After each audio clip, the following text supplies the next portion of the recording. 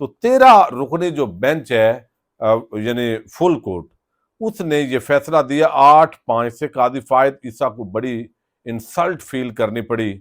کہ یہ مخصوص نشستیں تحریک انصاف کی بنتی ہیں، ان کے لیے ماحول ایسا بنا دیا گیا تھا الیکشن سے پہلے، لہذا وہ نشستیں ان کو دی جائیں۔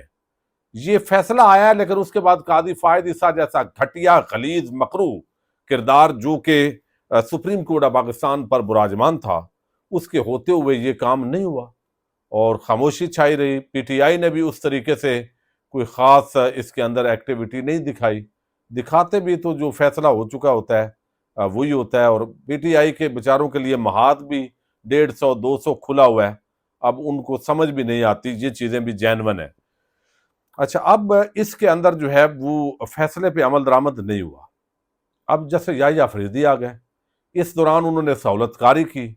اور پھر جو ہے وہ 26ویں آئینی ترمیم آ گئی قاضی فائد عیسیٰ کے ہوتے ہوئے،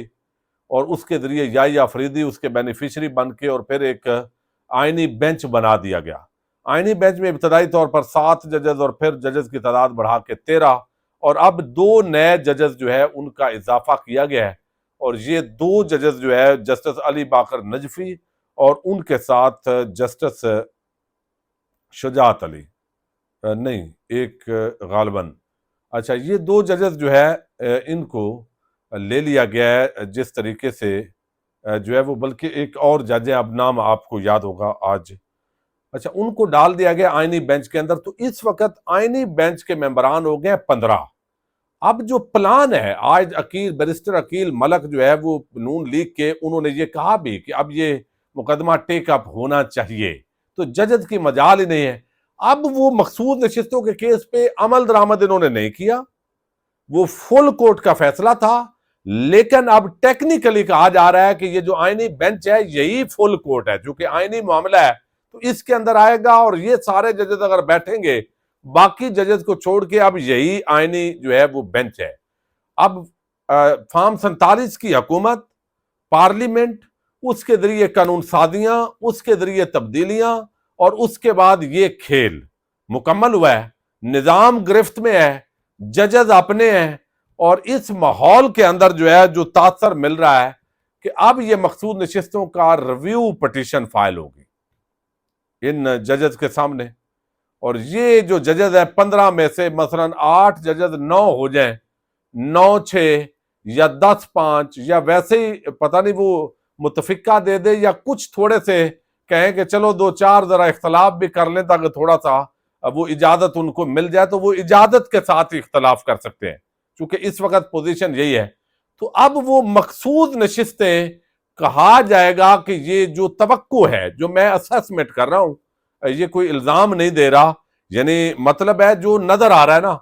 کہ وہ مخصوص نشستیں جی پی ٹی آئی کی نہیں بنتی تھی، وہ فیصلہ غلط تھا، اس کے اندر یہ خرابیاں تھی، پی ٹی آئی جو ہے وہ جماعت تھی، تو جماعت تحریک انصاف اور بیرسٹر گور اس کے چیئرمین ہے، الیکشن پہ پہلے ہی روکا ہوا ہے الیکشن کو کہ وہ الیکشن صحیح نہیں ہوئے، تو یہ بہت بڑا پلان ہے، گریٹر گیم ہے، شاید ابھی اس طریقے سے بات نہیں ہو رہی، اور شاید آج سے کچھ ہمارے دوست یہ بات کرنا شروع کریں کہ وہ فیصلہ ریورس ہوگا۔ تحریک انصاف کو ممکن ہے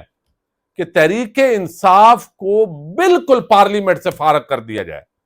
یہ جو میں بات کر رہا ہوں یہ اس وقت آپ کے لیے معمولی ہوگی، خبر کا شاید فوکس نہ ہو، اور یہ نہیں کہا جائے کہ یہ جس سنی اتحاد کونسل کے ہیں، یہ اتنے لوگ پی ٹی آئی کا الیکشن ہوئے ہی نہیں ہے، انہوں نے لڑے ہی نہیں ہے، تو یہ ایک بڑی گیم، اور وہ بھی مخصوص نشستیں نہیں دی جائیں گی، 100 سے نشستیں کم ہو کے آپ سمجھیں کہ 39-40 پہ لا کے کھڑی کر دی جائیں گی، اور کہا جائے گا کہ بھئی یہ فارورڈ بلاک کی ضرورت ہی نہیں ہے اس طریقے سے۔ تو یہ ایک اس کے اندر بڑی پاسبلٹیز ہیں، بڑی گیم ہے، چونکہ سارے ایک پیج پر ہیں، ابھی اتنے ہی کافی ہے۔ اچھا، اب دوسری جو خبر ہے وہ NA 213 کا الیکشن۔ اب زمینی حقائق کیا بتاتے ہیں کہ تحریک انصاف جیت چکی ہے، مقامی لوگ کیا بتاتے ہیں، ان کا جو رائے ہے، جو لوگ ہیں ان کے جذبات کے پی ٹی آئی جیت چکی ہے، اور جن حلقوں کے پولنگ اسٹیشنز کے ابتدائی طور پر رزلٹ آئے پی ٹی آئی اور جو اپوزیشن اتحاد ہے اس نے جھاڑو پھیر دیا پیپلز پارٹی پر. لیکن پھر کیا ہوا کہ رزلٹ ٹی وی چینلز کو آ رہے ہیں, یک طرفہ رزلٹ چل رہے ہیں, پیپلز پارٹی نے کمال کر دکھایا ہے, اور اب 50% یعنی پی ٹی آئی کے امیدوار کے آدھے ووٹ ہیں اور پیپلز پارٹی والے جو ہے ان کے ڈبل ہو گئے ہیں. اب جو رزلٹ دیا ہے 213 این اے کا 448 پولنگ اسٹیشنز کے غیر حتمی غیر سرکاری نتائج. پیپلز پارٹی کی امیدوار صبا تالپور 1,48,965 ووٹ لے کر, یعنی 1,49,000 آپ سمجھیں. تو حزب اختلاف کے امیدوار لال مالی ان کے 74,515 یعنی تقریباً آدھے ووٹ جو ہے وہ پیپلز پارٹی والوں نے زیادہ لیا ہے. جبکہ پہلے الیکشن کے دن پہ دھکے شاہی ہوئی, بہت سارے مقامات پہ دھاندلی, انتظامیہ کی بے ضابطگیاں اور مل کے وہ سارے ٹھپے. پھر جو فارم آیا اس کے مطابق 0-0 اور صرف 2 لوگوں کے آپس کے اندر کنٹراست, اس سے بھی واضح ہوا کہ گڑبڑ ہوئی ہے. اور پھر اب ڈی سی آفس کا گھیراؤ کیا گیا ہے, وہاں پہ بڑی تعداد کے اندر لوگ بیٹھے ہوئے ہیں. فارم 47 تو بھائی بات کی بات ہے, فارم 45 جو ہے وہی نہیں دیے گئے جو امیدوار ہیں ان کے بقول, اور جو پی ٹی آئی کے وہاں اپوزیشن الائنس کے جو لوگ ہیں ان کے مطابق یہ بڑا جھرلو پھیرا گیا ہے, کانپیں ٹانگ گئی ہیں. تاثر یہ دینا ہے کہ بھائی سندھ تو ہمارا ہے, پی ٹی آئی کو تو لوگ بھول گئے ہیں, ساری جماعتیں ملی ہیں پھر بھی پیپلز پارٹی کو نہیں ہرا سکی. تو یہ ساری جو گیم ہے اس پر اس وقت جو ہے وہاں پہ پولیس اور مظاہرین آمنے سامنے ہیں. ڈی سی آفس کے باہر بڑی تعداد کے اندر لوگوں نے دھرنا دے دیا ہے, گھیراؤ کر لیا ہے. ووٹرز کو کہا جا رہا ہے کہ پیرا دیں گے, ابھی تک ڈٹے ہوئے ہیں. اب دیکھتے ہیں اس کا کیا بنتا ہے. باقی عمران خان کی بہنوں کو رہا کر دیا گیا, باقی لوگوں کو بھی اپوزیشن لیڈر پنجاب اسمبلی اور اپوزیشن لیڈر قومی اسمبلی وہ بھی اس کے اندر چونکہ موجود تھے, اور صاحبزادہ احمد رضا سب کو رہا کر دیا گیا. بڑا افسوسناک ہے. لاہور سے ایک پریس کانفرنس ہوئی اور اس کے بعد یہ رہائی عمل میں آئی ہے. پاکستان زندہ باد.